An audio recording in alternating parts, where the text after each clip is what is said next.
Hola a todas las personas. Este es un taller para el TODI que preparé para conozcan sobre algunos de estudios de casos de crisis económicas que se utilizan en debate. Y la finalidad de este taller es que puedan clarificar algunos mecanismos de cómo ciertas crisis ocurrieron, cuáles fueron sus consecuencias y cómo se resolvieron. Espero que este taller sea de utilidad para todas las personas. Muy bien, empecemos con el contenido. Eh, Espero que de la manera más clara posible podamos abordar las siguientes crisis. La crisis de 1929, que fue una crisis generada porque había una estimulación mucho más grande de la oferta agregada que de la demanda, y ese desbalance generó la crisis de la década de los 70, en donde eh, el sector productivo estaba frágil y la generación de una inflación por los costos del petróleo desencadenó esta crisis. Por supuesto, hablaremos de los efectos negativos que esa crisis de los 60 generó en América Latina y cómo con circunstancias particulares del continente en esa época generó consecuencias devastadoras. Luego hablaremos de cómo los casos exitosos del sudeste asiático enfrentaron una severa crisis en 1997 que también tuvo algo de afectación para países latinoamericanos. Luego hablaremos de una de las principales crisis de especulación, que es la crisis de la burbuja .com en el 2000. Y luego ya abordaremos casos clásicos mucho más reconocidos últimamente en el circuito, como es la crisis financiera de 2008 y la crisis de la pandemia. Al finalizar este taller hablaremos de casos particulares, como el de Argentina y Japón, en cuanto a la curiosa situación por la cual están en crisis, que es bastante diferente. Y luego hablaremos de algunos casos coyunturales, sobre todo ocurridos en 2022 y 2023, de crisis que vale la pena analizar. Muy bien, empecemos. Um, lo primero es que en el formulario de preguntas que se hizo en las redes sociales, después me verifico un segundo cuál fue la respuesta o la pregunta específica que se realizó. eh, Estaba relacionada con que se diera seguimiento a conceptos básicos de economía. Y en ese orden de ideas, pues la primera parte introductoria de este taller tiene que ver con esos conceptos básicos. La pregunta es, ¿qué términos económicos deberíamos saber? Entonces, la introducción está pensada para responder esta pregunta. Lo primero es los conceptos básicos de lo que hablamos, ¿no? Que es economía, economía política y economía política internacional. En debate nos sirven mucho las definiciones de diccionario, porque a veces son algo abstractas, a veces son un poco operativizables. Entonces intenté dejar las definiciones que solicitaron de la manera más operativizable posible, empezando por el concepto de economía, que en este caso en particular simplemente lo resumo como la ciencia social encargada de resolver el problema de la escasez, y usualmente resolver el problema de la escasez de bienes y servicios para satisfacer los deseos y necesidades de las personas. Se hace a partir de cuatro variables: generación de bienes y servicios, por supuesto, que es producción; distribución, que tiene que ver con equidad y igualdad; intercambio, que tiene que ver con el mecanismo de comercio, que genuinamente es aceptado en la mayoría de casos como uno de los principales motores de desarrollo económico y consumo, en donde, por supuesto, se tiene en cuenta la variable del poder adquisitivo de la población para adquirir los bienes producidos e intercambiados. En términos simples, la economía es esa ciencia para resolver el problema de la escasez y ahí están esas variables para que las tengan en cuenta y las puedan usar en debate. Ahora, la economía no es simplemente un juego entre actores privados, incluye actores públicos. Y cuando la economía se vincula con actores públicos, usualmente estamos hablando de economía política. ¿Cómo se vinculan los actores públicos con la economía? En una primera medida puede ser por la determinación de un modelo de desarrollo o una forma de proyectar crecimiento o generar prosperidad en una sociedad. A veces se tienen enfoques mucho más orientados al libre mercado, como las típicas del neoliberalismo. A veces se tienen enfoques más orientados a un Estado con poder centralizado y que determine los objetivos de la sociedad en cuanto a producción, distribución e intercambio. Eh, a veces hay puntos intermedios con las economías mixtas, en donde prosperan muy bien algunos estados de bienestar. Entonces, es el primer factor en que se ve la economía vinculada con la política. Por supuesto, lo más conocido tiene que ver con política fiscal y monetaria.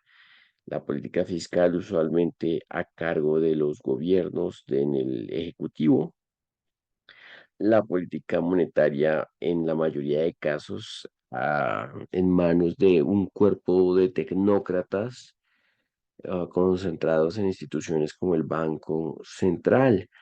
Entonces, esto es una clara forma de ver la intervención política en economía.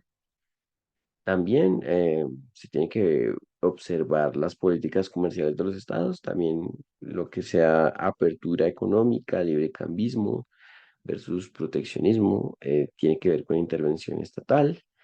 Eh, sobre el nivel de regulación del sistema financiero también hay que hablar, por lo menos desde la- el siglo XX, el sistema financiero ha sido clave para el crecimiento económico y su nivel de regulación y desregulación ha influido en algunas de las crisis de las cuales hablaremos más adelante. Y bueno, los mecanismos para resolver crisis usualmente están en manos también de los estados, de los actores públicos.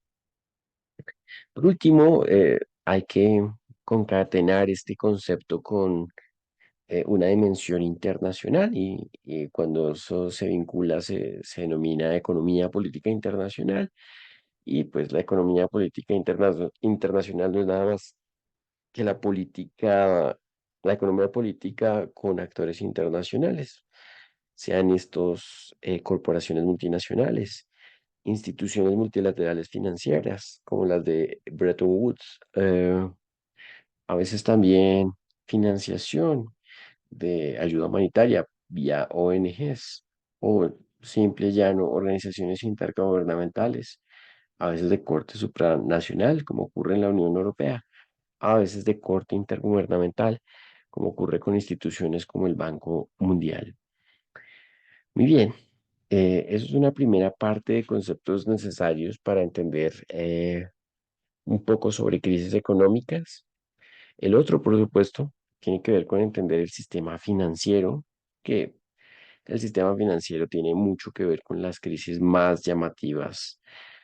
Entonces, la forma más intuitiva de entender qué es el sistema financiero es entender un sistema. El sistema simplemente es un conjunto de elementos interconectados y esos elementos interconectados pueden tener un orden en particular y un propósito, ¿no?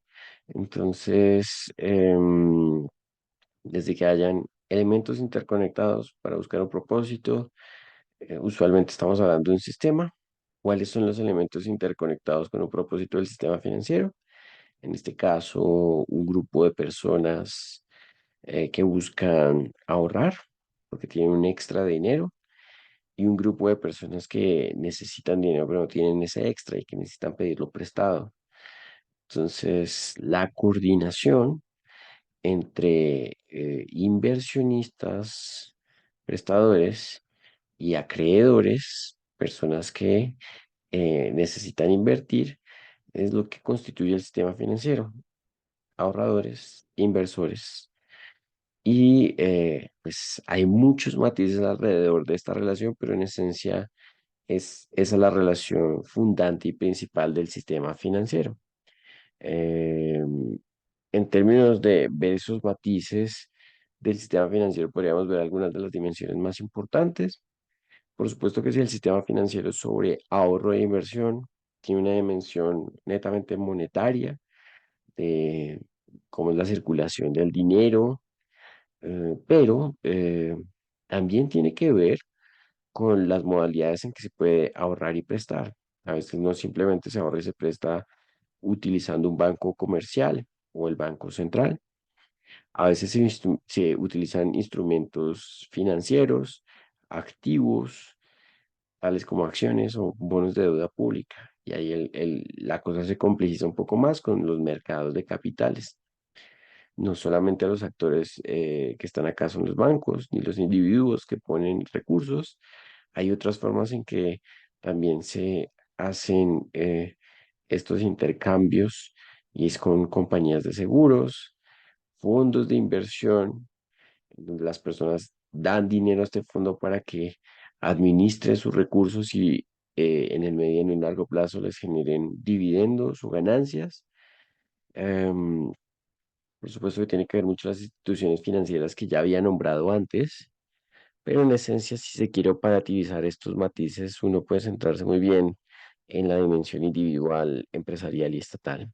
Sobre esas dimensiones, usualmente recae un buen sistema financiero.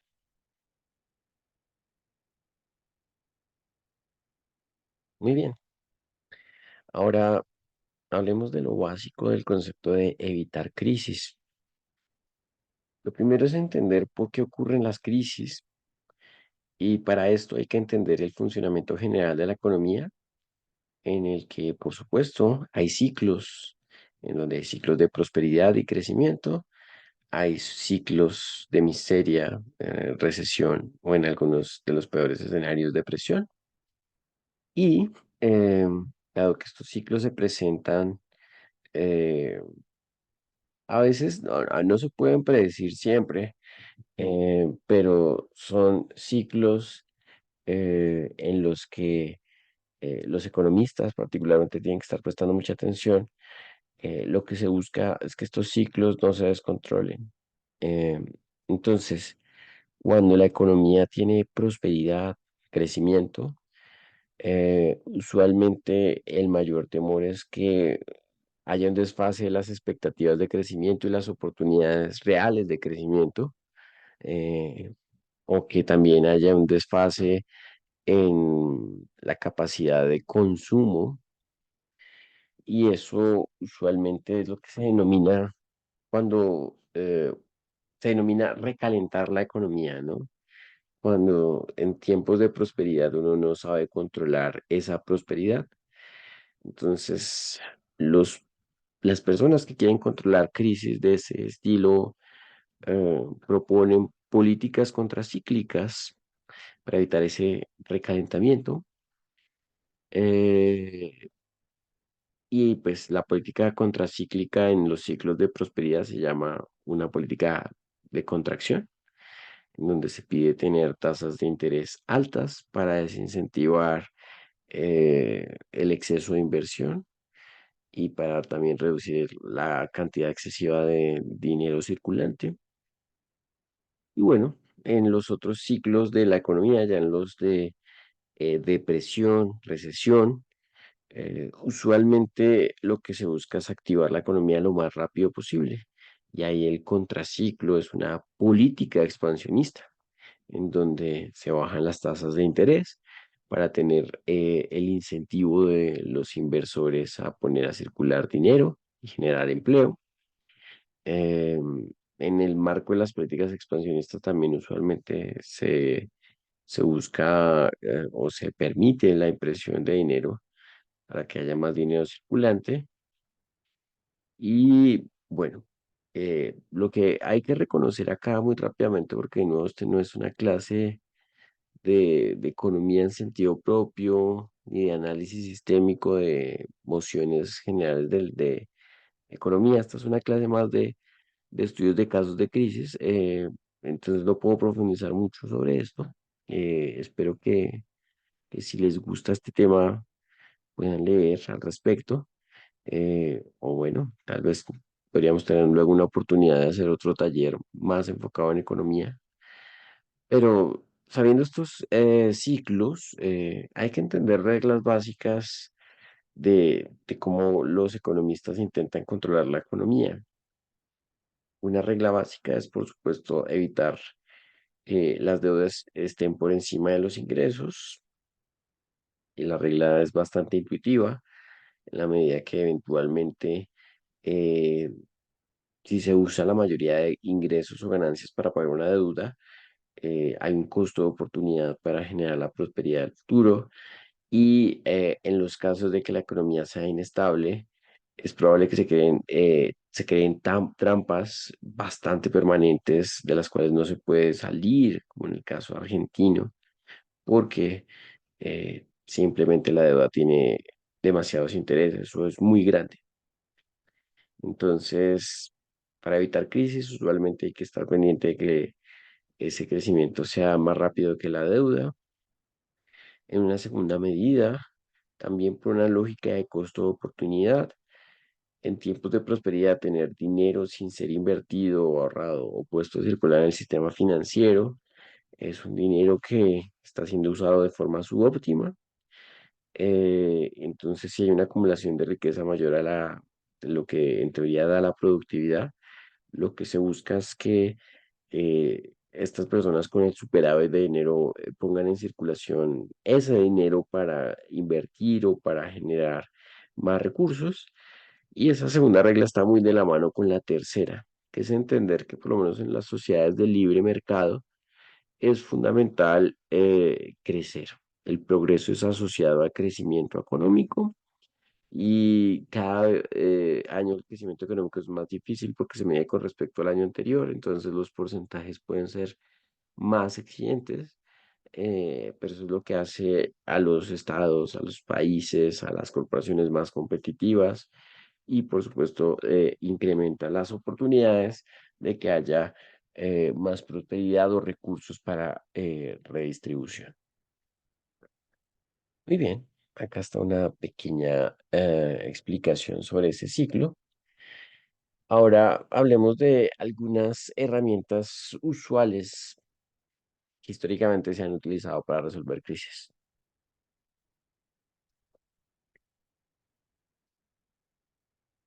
Empecemos con la de cortar el gasto público.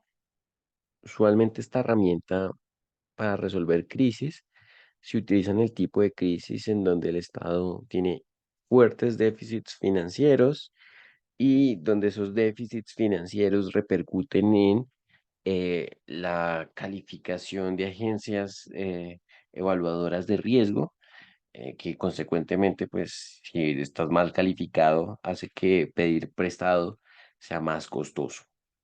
Entonces, usualmente cuando las crisis tienen que ver con estos déficits presupuestales en el sector gubernamental, pues hay que corregir ese déficit. Muchas veces es reduciendo los costos estatales con déficit. Perdón, reduciendo con recortes. Ejemplos de esto, de políticas de austeridad, por supuesto, es lo que ocurrió en Europa en 2009, seguido de la crisis financiera de 2008, que por supuesto tienen como caso más representativo las medidas de austeridad que tuvo Grecia, pero hasta cierta medida podríamos ver que el experimento del presidente argentino Javier Milei incluye esta herramienta como una de sus principales o más ofertadas. La vende como la panacea, a pesar de que no necesariamente sea el caso para Argentina o que sea la principal herramienta para resolver crisis. En otros casos, no basta solamente con poner a funcionar en buena forma el Estado, que las cuentas den. A veces significa resolver errores del pasado o mirar cómo lidiar con una deuda contraída en el pasado. Para ese caso en particular, la reestructuración de la deuda o reducir la deuda es vital. Y desde los mecanismos que aglutinan la deuda en un solo actor y se armonizan las tasas de interés de deuda, hasta los mecanismos de extender plazos para pagar deuda o en algunos casos hacer condonaciones de las tasas de interés de las deudas con tal de que no se pierda el principal, eh, son las cosas que se pueden hacer ahí, ¿no? En esta segunda herramienta. La aplicaron y las más comunes obviamente son Argentina en 2001, luego su crisis de Corralito y pues Grecia em, cuando tenía que lidiar con préstamos del Banco Central Europeo, en donde se llegó a estos acuerdos y en donde Alemania, con su rigor fiscal, por supuesto que eh, no, no fue nada caritativo con Grecia, por llamarlo de alguna forma. Em, las otras formas de resolver crisis, una tercera herramienta es lo de la redistribución de la riqueza, sobre todo cuando la desigualdad aguda hace que la población sea improductiva, haya un gran costo de oportunidad de crecimiento. Estas reformas tributarias muchas veces asignan más recursos a las personas pobres, pero a veces por reformas tributarias que dan más beneficios a las clases medias altas, hay estallidos sociales o simplemente hay un efecto miedo en los mercados que por lo menos para el caso coyuntural de Reino Unido en 2022 fue algo bastante significativo. Por último, en crisis en donde la demanda agregada es frágil, eh, usualmente para incentivar el consumo se suelen dar más dinero, pero también en los momentos en que los estados necesitan pagar sus deudas y se aprovechan de el tiempo que tiene el ajuste del mercado, en el mercado de divisas particularmente me refiero, usualmente utilizan la medida de imprimir dinero para pagar deuda pública en el corto plazo y pues resolver un tipo de crisis que es el de las deudas externas. Entonces, en este caso, pues estas son las herramientas que más se usan y espero que las puedan operativizar de cara a debate. Un último concepto básico que tiene que ver con la pregunta que se me hizo tiene que ver con el estancamiento secular. Y es que, por definición, salir de una crisis es que no se tenga dos eh, trimestres consecutivos en números negativos, sino que después de esos trimestres con números negativos vengan trimestres con números positivos. Eso en términos técnicos es salir de la crisis. Sin embargo, uno puede tener crecimiento, pero no un crecimiento saludable, grande. Y a eso, de no tener un crecimiento robusto, fuerte, se le llama estancamiento secular.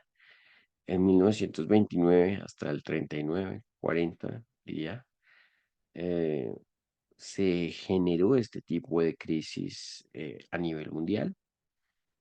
Pero más recientemente, la crisis del 2008 dejó el periodo 2008 hasta 2020 con serios problemas de crecimiento económico. Se crecía, pero a tasas muy bajas, y de ahí que las tasas de interés ya han estado durante la década de los 10 del siglo XXI muy bajas. Mm, A veces este fenómeno ocurre por la desconfianza en el mercado, ya lo veremos en detalle más adelante, pero en otras ocasiones ocurre por no cumplir con ciertos factores, por ejemplo el demográfico, para tener una población productiva y que sostenga las generaciones más adultas. sobre todo con el sistema de pensiones, pero también a veces con la duda sobre si ciertas nuevas tecnologías generan beneficio de productividad para toda la economía en general o solo para algunos sectores. Por ejemplo, la tecnología de fracking fue particularmente buena y productiva para Estados Unidos, pero su amplia difusión en 2014 fue muy perjudicial para los países extractivistas y exportadores, porque con la difusión del fracking se bajaron los precios y la bonanza económica de muchos países, incluyendo los latinoamericanos, se ve afectada, ¿no? Entonces, estas son algunas de las causas, ¿no? Creo que pueden haber otras más, pero si quieren analizar el punto de crecimiento económico, usualmente no es solamente el crecer mucho, perdón, crecer constantemente, sino crecer en un buen porcentaje. Listo. Espero que eso haya respondido la pregunta hecha en el chat.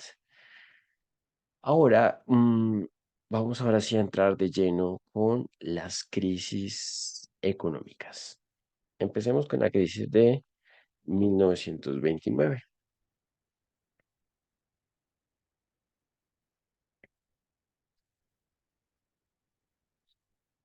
En esta crisis en particular, em, tenemos el caso de, em, bueno, primero hablemos de los antecedentes, ¿no? Em, Tenemos una guerra mundial que fue del 14 al 18, que dejó devastadas a las economías europeas, pero que dejó muy bien parada a la economía estadounidense, que pudo utilizar su lejanía geográfica como una ventaja para en esta guerra ser principalmente un proveedor de armas y de materias primas para Reino Unido y los países aliados. Y eso dejó la oportunidad de que hubiese mucha prosperidad. Y la década de los 20 en Estados Unidos particularmente es una década de prosperidad.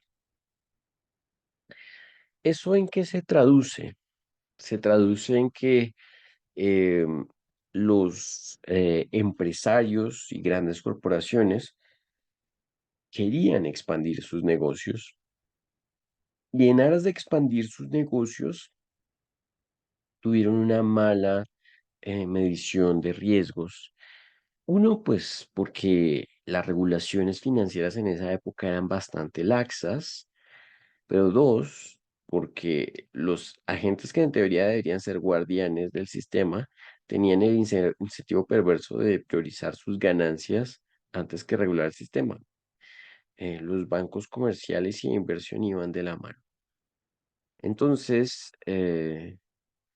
llegó un punto en el que las personas tenían un desfase muy grande entre cómo invertir en la economía iba a generar riqueza versus cómo estaba la situación actual de la economía y cómo tomar ciertas inversiones iba a ser realmente riesgoso. Entonces, para todas esas personas que se endeudaban en bancos pensando que iban a montar un negocio que los iba a hacer ricos, cuando se dieron cuenta que esta burbuja de condiciones económicas no daba para tanto y estalló, lo que terminó pasando es que muchas personas invirtieron muchísimo dinero en comprar acciones de empresas que ya no valían, o peor aún, hicieron préstamos para hacer sus propios negocios, pero luego esos negocios ya no tenían viabilidad económica y las personas tenían que pagar la deuda. Em, si esto le sumamos un clima de desconfianza internacional, donde hubo mucho proteccionismo, todo se juntó para tener un sector de oferta agregada con mucho que dar, pero con una demanda frágil, entre otras porque también había mucha desigualdad. Entonces esa crisis estalló el 29 de octubre de 2029, perdón, de 1929, y ¿cómo se resolvió? Si tienes un problema de confianza en la economía, porque ahora tus productores no quieren producir ni invertir, y porque también tus consumidores no consumen, pues tienes que dar tanto oportunidades de empleo como incentivos a gastar, y eso fue lo que se hizo por lo menos en Estados Unidos con las políticas del New Deal, muy de la mano con las teorías keynesianas. Se tuvo que regular mejor el sistema financiero y se prohibió por un lapso de tiempo la existencia de bancos con finalidades comerciales y de inversión. Un banco con finalidades comerciales es aquel que se centra principalmente en depósitos, en coordinar ahorro e inversión. Los de inversiones sí están más interesados en hacer operaciones financieras como la de comprar acciones, o mandar dineros en fondos de inversión, o mirar los mercados para ver si vale la pena invertir en los fondos o los bonos de deuda pública. Em, Bien, por supuesto, en situaciones de recesión, una herramienta fundamental es tener una política monetaria expansiva para que los inversores, si tienen que endeudarse, lo hagan a una tasa de interés baja.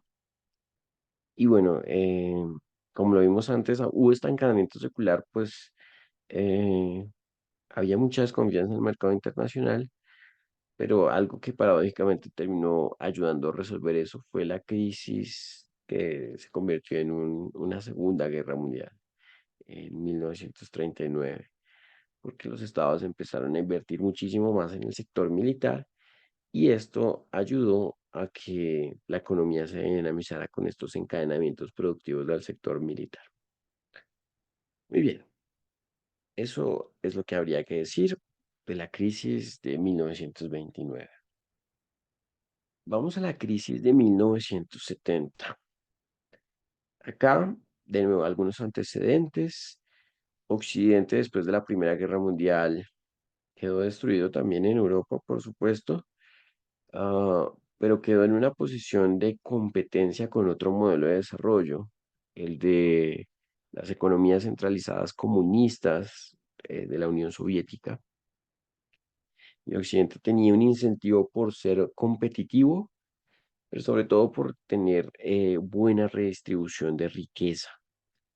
Eso llevó que de 1945 a casi el 75 hubiese muchísima prosperidad económica, en donde había crecimiento económico, pero también crecimiento de salarios reales, cosa que la verdad es bastante atípico.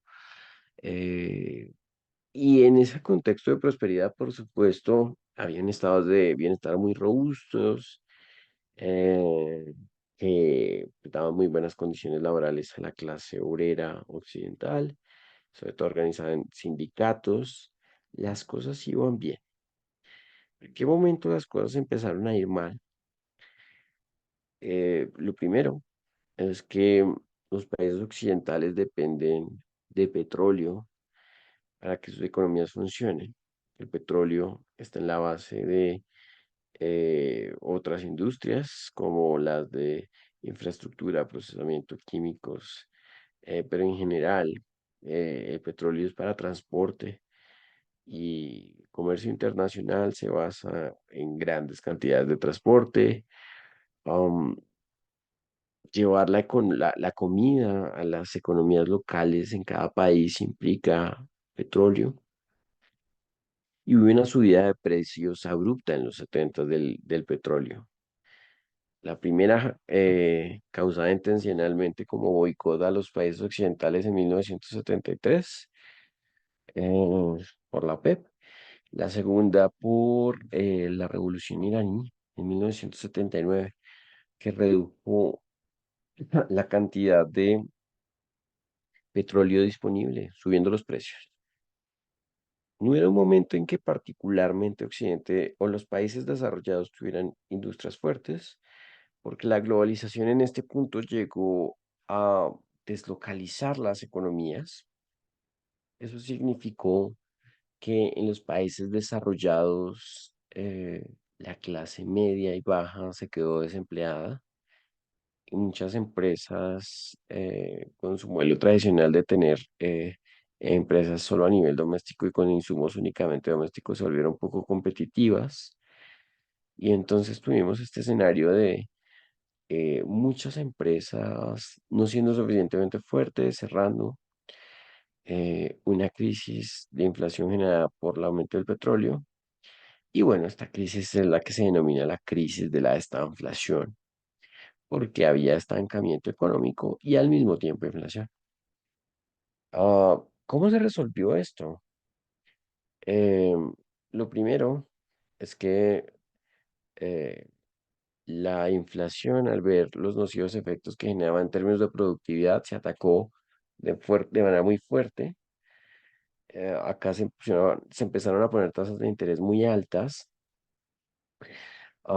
Asimismo, el exceso de gasto público estatal y de improductividad que había generado ya con sus empresas públicas y con eh, tantos costos fijos que terminaba exigiéndole a las corporaciones, se removieron.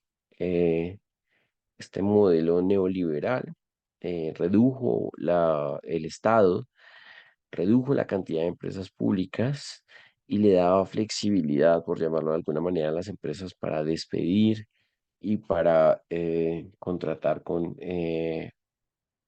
contraprestaciones algo arbitrarias, cortas. Eh, y bueno, esta solución definitivamente impactó positivamente en el crecimiento económico, pero lamentablemente rompió una tendencia armónica y era la de crecimiento económico y crecimientos reales de salarios. En este caso, la prosperidad económica se dio a costa de la precarización laboral y lo que los economistas creían que iba a ocurrir, que era la teoría del trickle down o de derrame, no terminó yendo al paso, al ritmo que se deseaba, ¿no? Un poco la insatisfacción con esta crisis, con esta solución a la crisis del 80, que era este neoliberalismo con las caras de Reagan y Thatcher, eh, terminó desembocando en la inconformidad de unas clases medias bajas en países desarrollados de forma altísima y populismos que pues ya conocemos, pero bueno, no es una clase de, ya no puedo profundizar en ello. Veamos otra crisis, la latinoamericana. En este caso en particular, eh, pues así como los países occidentales sufrieron en la década de los 70, hubo estados que se sintieron muy beneficiados, como los estados petroleros, la OPEP. En este caso, una regla en la economía, ya saben, es que los ingresos no estén por encima de la productividad. Y en este caso, esta regla lo que indica es que si tienes recursos extra, si tienes un superávit, debes invertir para que no haya un costo de oportunidad de usar tu dinero de manera subóptima. En este caso en particular, eh, muchos de esos petrodólares de la OPEP quisieron invertirse en países de África y de América Latina. Y pues con las tasas de interés cada vez más costosas, pues porque estamos en un ambiente de reducción de inflación muy similar al año 2022 y 23,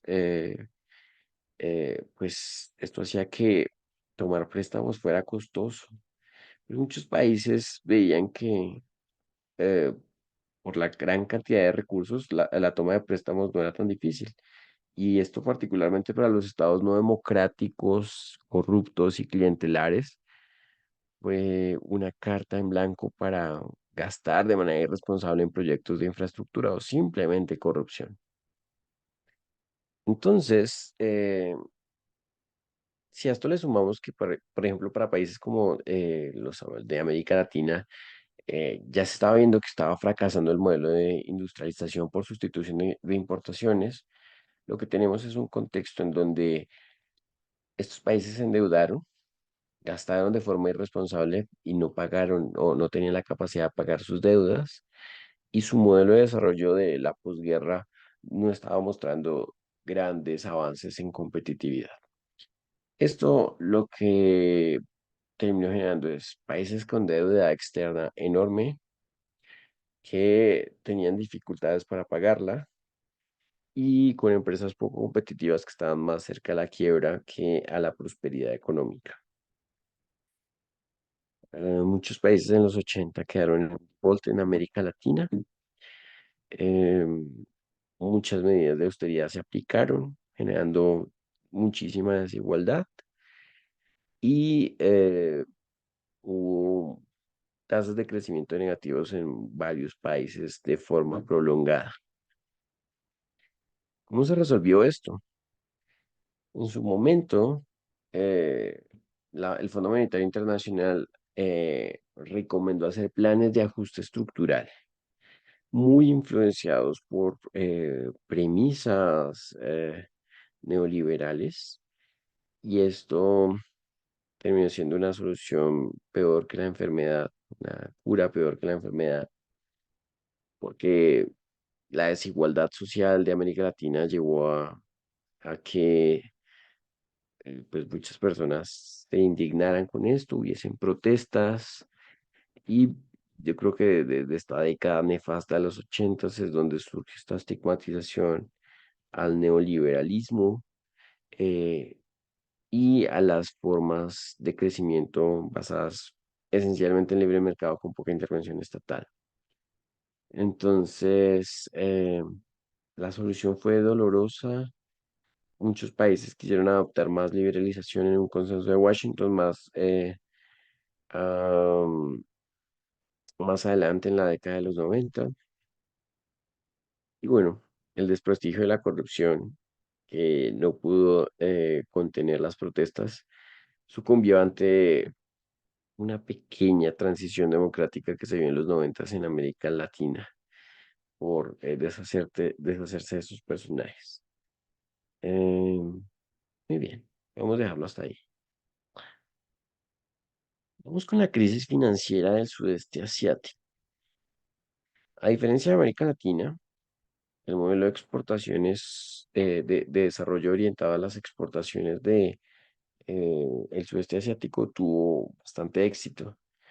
Los tigres asiáticos como Taiwán, Corea del Sur, Singapur, Malasia. No, bueno, Malasia no se incluye usualmente acá, pero también tuvo buenas tasas de crecimiento. Estuvieron muy bien y tenían la, la proyección internacional que hizo que se tuvieran empresas muy buenas. am, y esto llamaba la atención de inversionistas extranjeros. El problema es que en la década de los 90 esa atención de los inversionistas extranjeros no se centró en activos confiables, sino en apuestas muy arriesgadas. Si a esto le sumamos un sistema financiero en estos países muy frágil o fácilmente corrompible porque se presentaban informes falsos, lo que tenemos es un montón de capital invertido tal vez en lo más productivo, con baja regulación.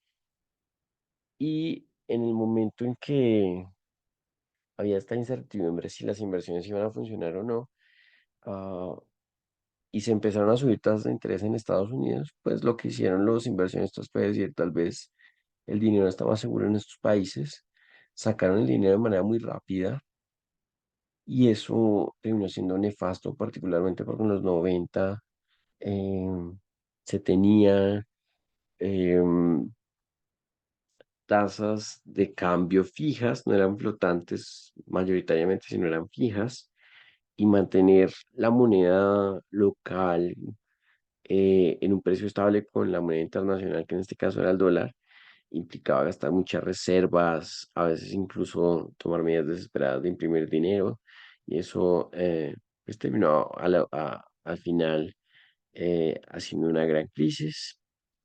Am, Esta crisis tuvo dimensiones globales, precisamente pues porque el éxito de estos países del sudeste asiático había llamado la atención de inversores globales, y por eso hubo un efecto contagio fuerte.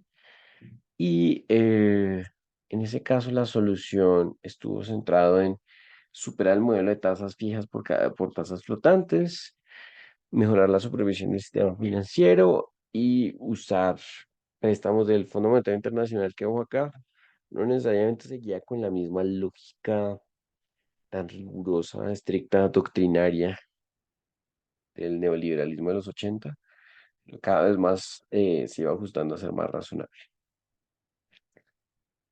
Bien, vamos por la siguiente crisis.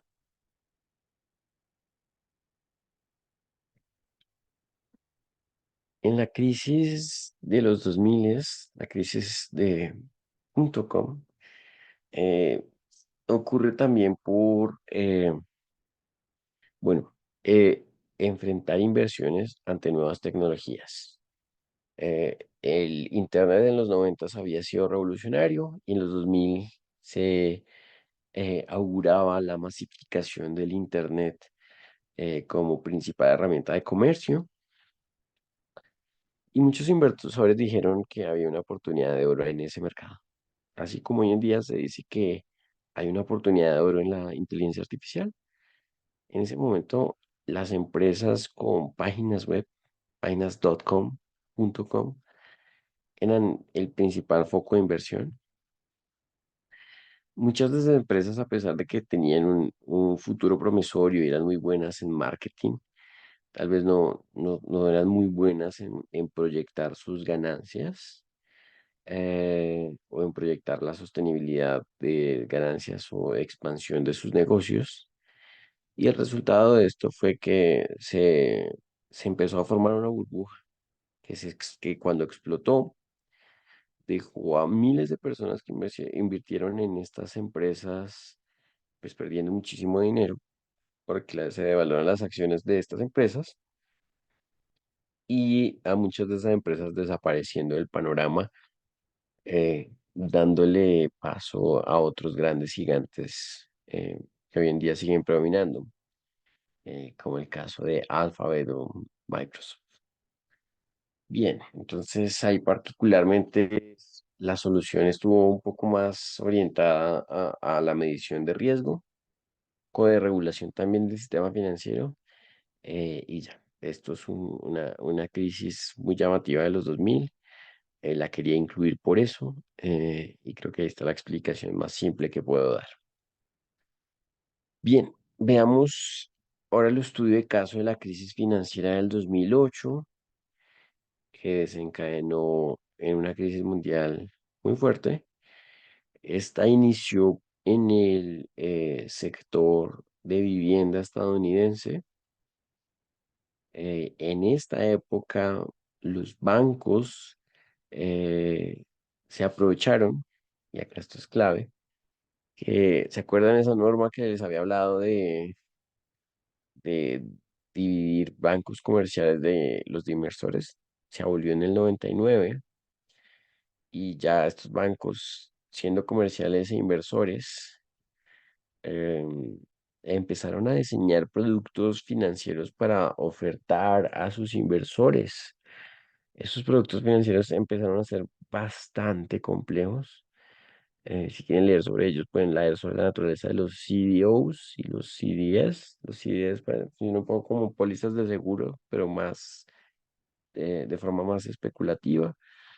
Los CDOs son préstamos o paquetes de préstamos que combinan deuda de nivel de riesgo alto, medio y bajo.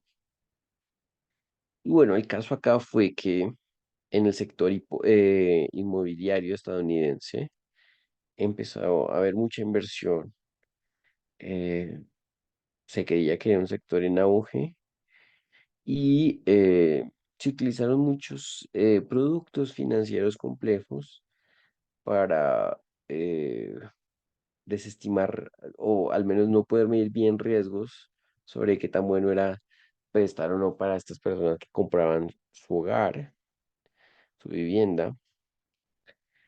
Al final se terminó dando créditos a personas de nivel muy riesgoso. Cuando no pudieron pagar, se quedaron estos bancos que eran como bancos hipotecarios. Pero esos bancos hipotecarios tenían recursos de financiación de otros bancos de inversión.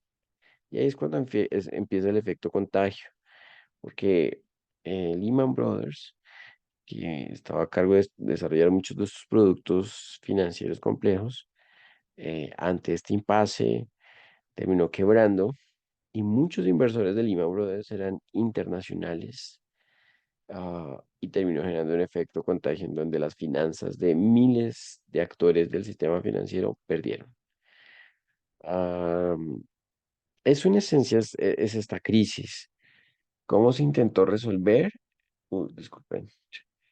Ah, con rescates financieros de bancos, de los bancos muy grandes para fallar. Eh, Obviamente creo que muchos han debatido de esa moción. Creo que tiene que ver mucho con esta coyuntura de por qué se debate esa moción. Eh, Se intentó generar regulación, aunque debo decirles que en la academia también hay controversia. Hay muchos que dicen que la crisis se generó por exceso de regulación, no falta de regulación.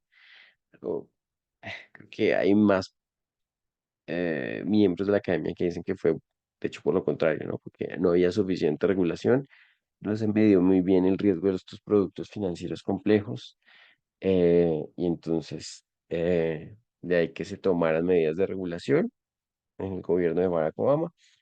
Y en los casos de Europa se tomaron muchas políticas de austeridad, como en el caso de Grecia, que ya vimos muy por encima.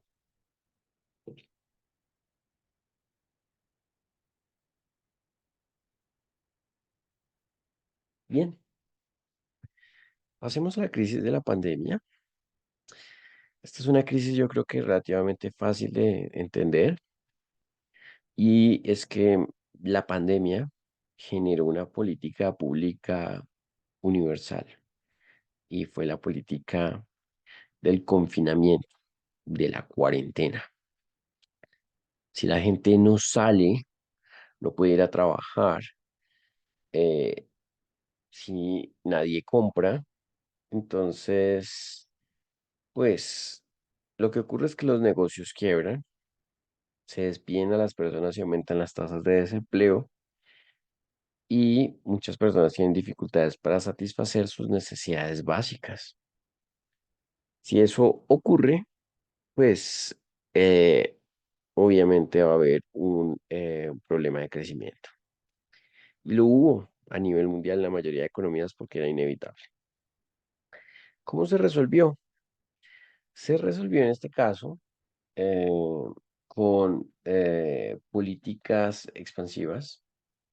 En un principio se daba mucho gasto público para mantener la satisfacción de necesidades básicas, y ya cuando se acabaron con las políticas de confinamiento y se desarrollaron las vacunas, lo que siguió fue contrarrestar la crisis obvia que generaba el gasto público y la impresión de dinero para mantener cierto, de forma artificial, el funcionamiento doméstico de las economías.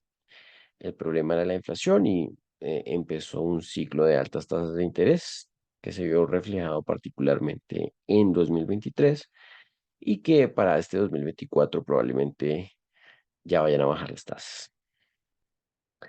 Ah, la vulnerabilidad de las cadenas de suministro fue un asunto que también se discutió mucho, y ahora muchas de las cadenas de suministro van con países cercanos.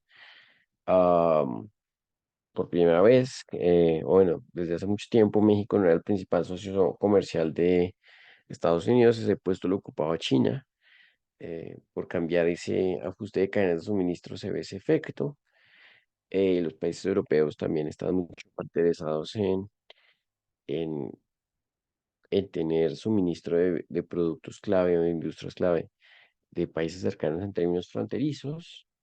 Y cuando eso no es posible, como se dieron cuenta los europeos con esta crisis de la guerra ruso-ucraniana, al menos buscaron socios lo más próximos, como terminó ocurriendo con Qatar, que ahora da mucho gas natural liquificado a los países europeos. Bueno, pasemos a los curiosos casos de Argentina y Japón. Empecemos con el caso de Argentina. Argentina es un caso curioso porque constantemente está reestructurando su deuda externa y no se ha podido recuperar durante mucho tiempo eh, este problema de la deuda que consume casi todo el gasto público. El gasto público va para costos de funcionamiento, inversión y pago de la deuda, y acá muchos de esos recursos se utilizan para el pago de la deuda. Hallemos las causas de la crisis más notoria, que fue la del 2001, y funciona de la siguiente manera. Argentina, muy dadivoso con sus gobiernos populistas, tenía un estado de bienestar envidiable para estados latinoamericanos, pero insostenible en términos financieros en la mayoría de casos. Eh, Cuando llegan los años 90 de liberalización económica, para mantener ese estado de bienestar, se incurrió en muchos préstamos y en ese momento el peso estaba atado al valor del dólar. Sin embargo, eh, la crisis fue tan aguda que pues intentar mantener ese valor cuando hay mucho capital golondrina o que se sale rápido de los países, pues termina afectando reservas de divisas de estos países, y cuando ya era muy insostenible mantener una tasa de cambio fija, esto pues generó un efecto de pánico por la devaluación del dinero. Todo el mundo quería sacar su dinero a los bancos. No había suficiente liquidez por el factor el multiplicador de dinero. No, no estaba nunca, nunca siempre, no, bueno, en la mayoría de casos nunca se tiene todo el dinero en los depósitos del banco. Y ahí hubo el correcto, que es decirle a la gente que no podía sacar su dinero de las cuentas bancarias y que había una tasa mínima de intercambio de el peso argentino a el dólar. Em, Eso generó que Argentina tuviera que declararse en default en 2002, y fue una de las formas de un estado quebrado más llamativas en la historia. Desde entonces ha habido intentos por balancear el ajuste estructural sin generar el descontento social. Esos intentos se dieron con Partido Justicialista, obviamente a cargo de Kirchner y Fernández. Bueno, los dos Fernández, Cristina Fernández y el presidente Fernández, que estuvo del 19 al 3. Y bueno, un lapso corto de la oposición del 2015 al 2019 con Macri intentando resolver esto de forma más aguda, pero pues no pasó, y el desencanto que esto generó, más sumado a la crisis de COVID, también dejó a Argentina vulnerable a la tentación de un populismo como el de Javier Milei, que en últimas busca resolver esta crisis con liberalización, mucha liberalización económica, un enfoque totalmente neoliberal. Vamos a ver cómo funciona eso. Ah, Veamos el caso de Japón, que Japón tuvo un milagro económico después de la Segunda Guerra Mundial. Creció enormemente del 45 al 90. De hecho, en los 80 se le trataba en Estados Unidos con mucha suspicacia. Hagan de cuenta, muy similar a cómo Estados Unidos trata hoy en día a China. Pero en los 90 una crisis del sistema financiero, también relacionada con una burbuja inmobiliaria, en una desconfianza enorme del sector privado a invertir.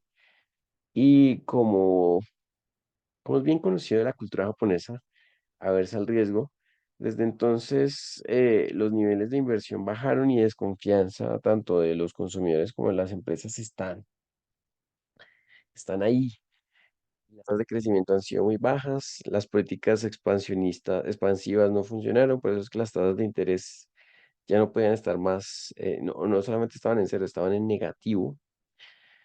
Para mantener el gasto público y la dinámica de la economía, Japón eh, utiliza mucho gasto público para incentivar el consumo y la inversión, y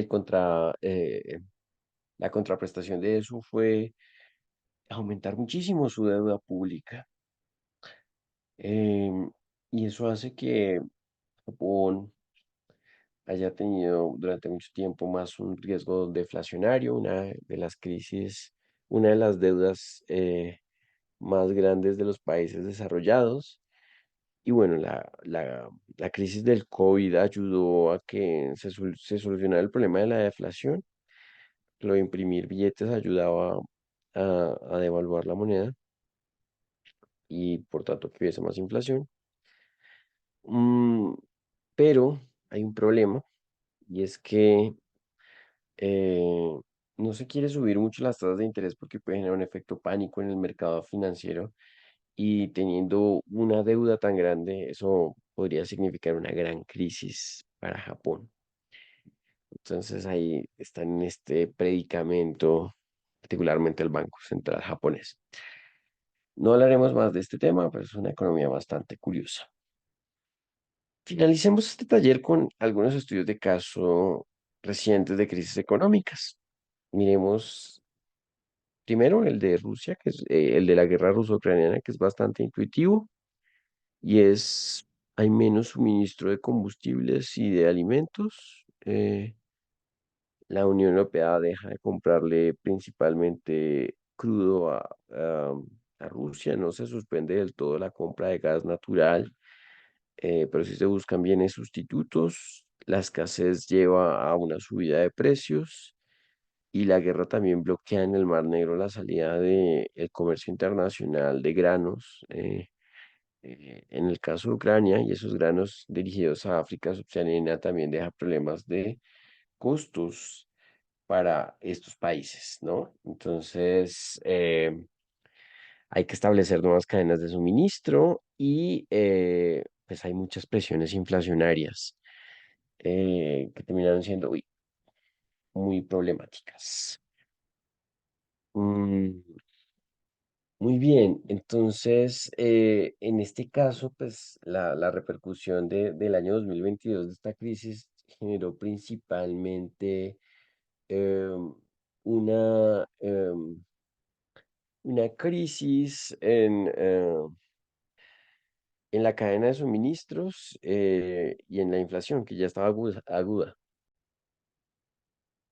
Respecto a las soluciones, en el caso particular de esta crisis, los principales afectados fueron los europeos, más específicamente Alemania, y se sustituyó el suministro de combustibles con Qatar.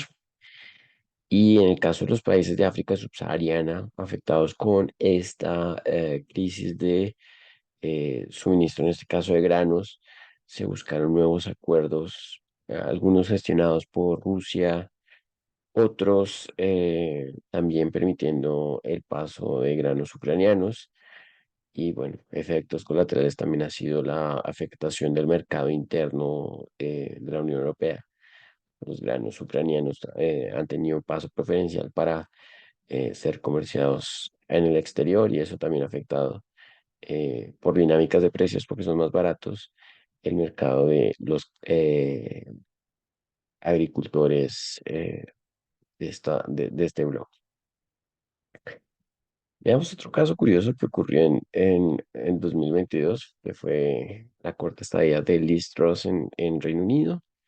¿A qué se debió esto? Principalmente a su propuesta eh, de resolver la crisis económica en el país. Acá recordemos que ella tenía una gran inspiración en Margaret Thatcher y quería implementar políticas de reducción de intervención estatal. eh, y por un lado quería bajar los impuestos para los sectores productivos, para las personas empresarias y las personas más acomodadas de la sociedad británica, pero por el otro lado quería mantener un fuerte gasto público. Cuando recortas impuestos y mantienes o aumentas el gasto público, lo que haces es aumentar es el déficit, lo que haces es aumentar el déficit del país. Las personas que invierten en los títulos de deuda pública británicos dijeron si va a haber más endeudamiento, cuáles son las garantías de que se cumpla con los pagos, o que en efecto sea viable invertir en estos bonos. Esta especie de pánico que se generó dio como resultado que se devaluara la libra esterlina. ¿Por qué se devaluó? Que mucho capital extranjero se fue y pues eso simplemente hacía que en comparación con el dólar, en este caso el dólar circulante en Reino Unido era escaso, pues hacía que se apreciara el dólar. El efecto pues directo es la depreciación de la libra. eh, y pues este pánico económico que fue desastroso terminó costando el puesto a Listros. Entonces, un caso interesante corto de los de coyuntura. Y para finalizar, por supuesto, no podríamos dejar por fuera el de la crisis de Silicon Valley, del Banco de Silicon Valley y del Banco de Crédito Suizo del año pasado. Es muy sencillo en tiempos de pandemia, en donde la gente no gastaba y tenía su dinero en los bancos. Estos actores pues, tuvieron mucha prosperidad, tenían muchos activos para invertir y una forma segura, en la mayoría de casos, de invertir es en bonos de deuda pública. Las tasas de interés a largo plazo son bastante rentables, pero hay un factor a tener en cuenta y es que estas personas no solamente están en el mercado de bonos de deuda pública, en el mercado primario, es decir, ellos comprando a los estados los bonos de deuda pública, sino que están en mercados secundarios, en donde los venden con terceros. En ese mercado secundario, cuando empiezan tiempos de tasas de interés altas, pues los bonos de deuda pública de largo plazo tienen menor valor que los de largo plazo. Y lo que le pasó a estos bancos es que compraron o bonos de deuda pública a un precio que ya no iba a respaldar el mercado secundario en tiempos de tasas de interés. Eso los llevó a pérdidas y ahí viene el pánico, porque la gente pensaba que iban a quedar ilíquidos, empezaron a sacar sus recursos y así fue como el Silicon Valley Bank tuvo que ser rescatado. En el caso del Banco Crédito Suizo fue absorbido por otra empresa, otro banco internacional y fue el final de esto. Y pues esto muestra que esta crisis estaba muy relacionada con que los bancos fueron irresponsables con el nivel de inversión que tenían y no con cuidar su encaje financiero. Entonces es un poco relacionado también con la falta de regulación en el mercado. Bien, esos eran los casos, los estudios de caso que quería compartirles el día de hoy. Espero que les hayan sido útiles y si tienen preguntas las pueden dejar en los comentarios del video. Intentaré resolverlas y revisaré sus comentarios y espero que tengan un feliz día. Hasta luego.